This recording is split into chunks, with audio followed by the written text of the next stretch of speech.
The Health Minister of Meghalaya, James P.K. SANGMA, had inaugurated the state-of-the-art Diagnostics Centre at Pasture Hills, Shillong, in the presence of the Director of Health Services, Government of Meghalaya, Dr. AMAN, other officials of the Health Department, besides members of the SURAKSHA SALVYA Global LLP and others.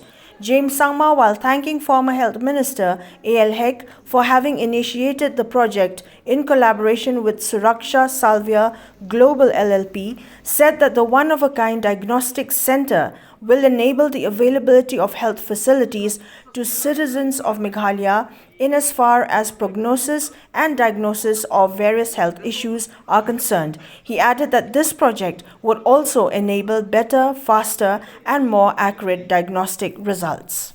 Histopathology, flow cytometry, cytogenetics and LCMS in order to obtain the most advanced results.